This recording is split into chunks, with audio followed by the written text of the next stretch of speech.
Los Angeles, February 25, 1942. Just after 2 a.m., sirens begin to scream.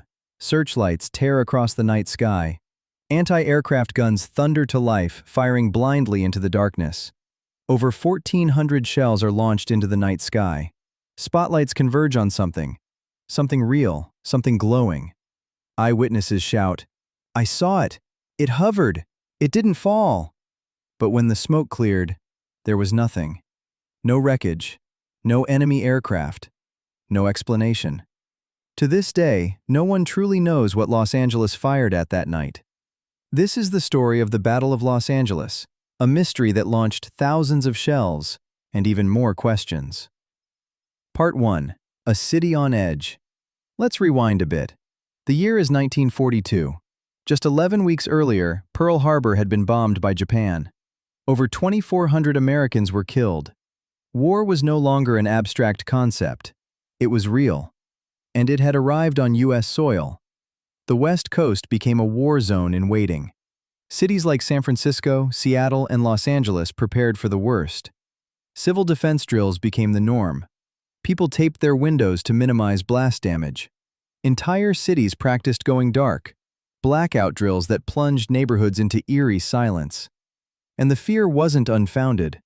On February 23rd, just 2 days before the battle, a Japanese submarine surfaced off the coast of Goleta, California. It shelled an oil storage facility, the first foreign attack on the U.S. mainland since the War of 1812. The damage was minimal, but psychologically, it was devastating.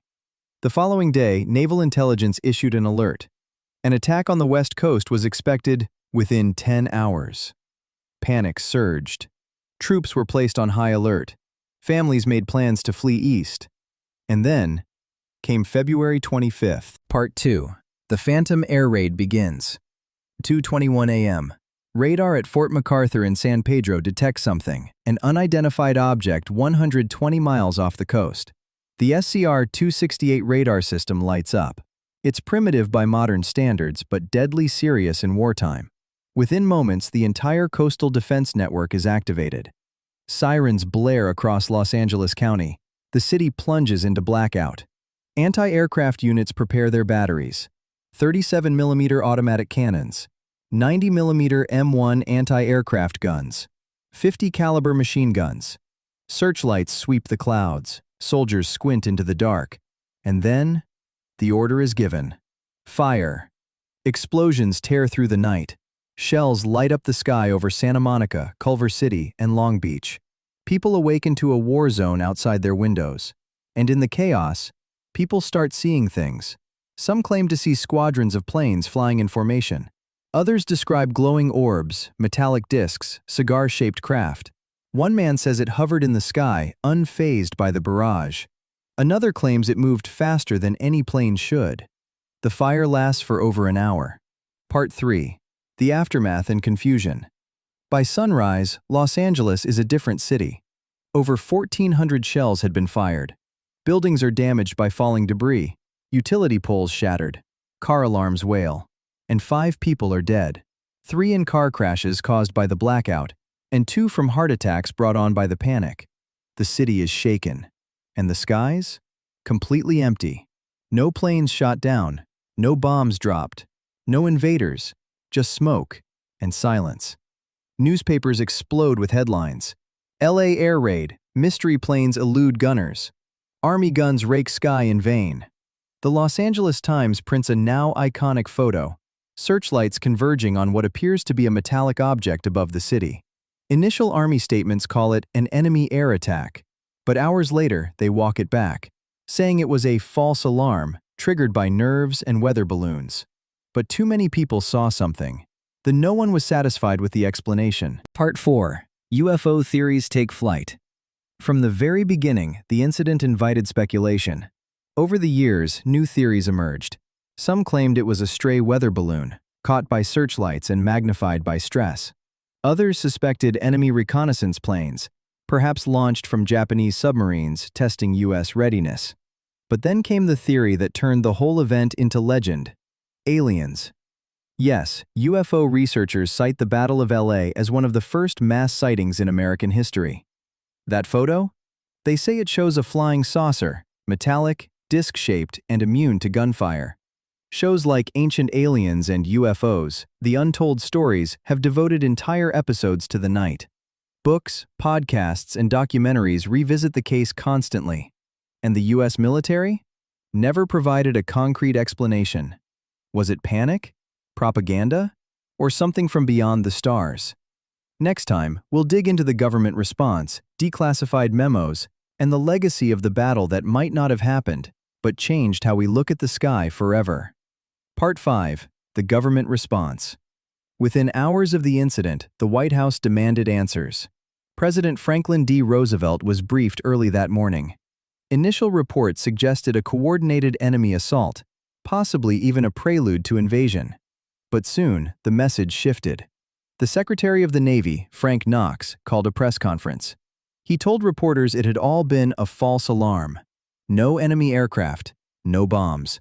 Just overworked radar, overanxious crews, and nerves pushed to the limit. But the U.S. Army didn't fully agree.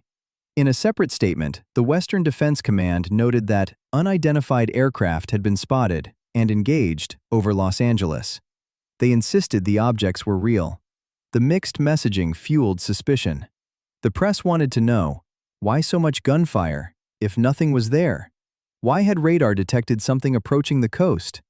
And what about the eyewitnesses, hundreds of them, who swore they saw lights, craft, or shapes in the sky?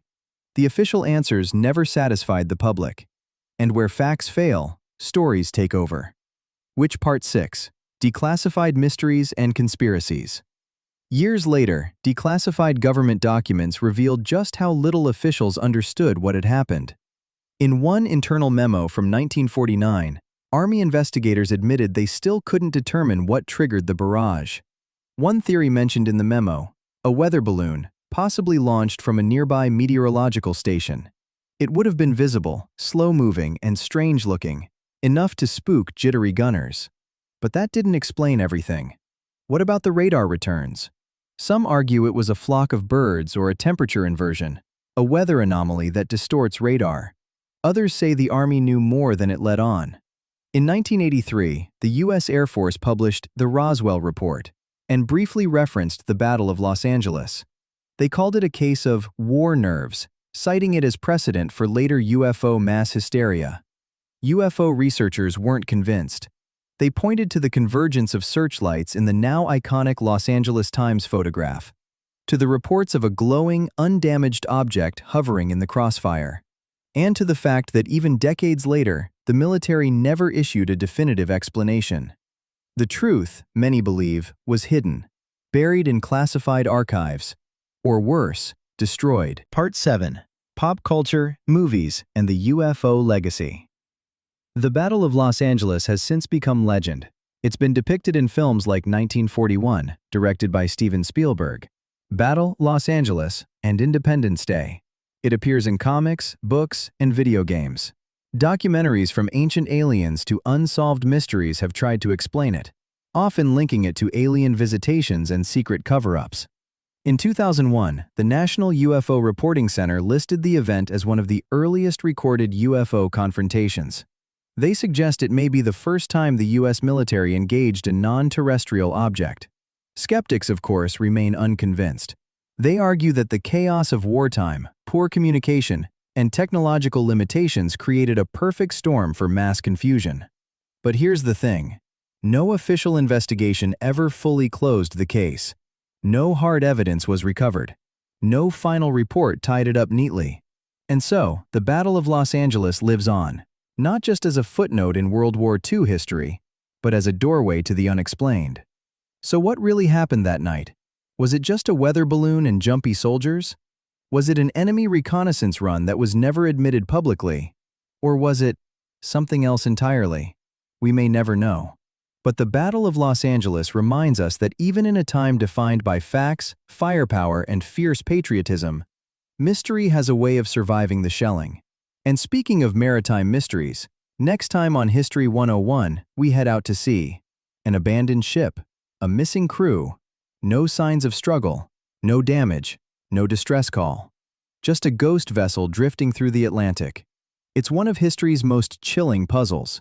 Join us for the mystery of the Mary Celeste, the ghost ship that sailed without a crew. Because while Los Angeles looked to the sky in fear, the ocean hides secrets even deeper.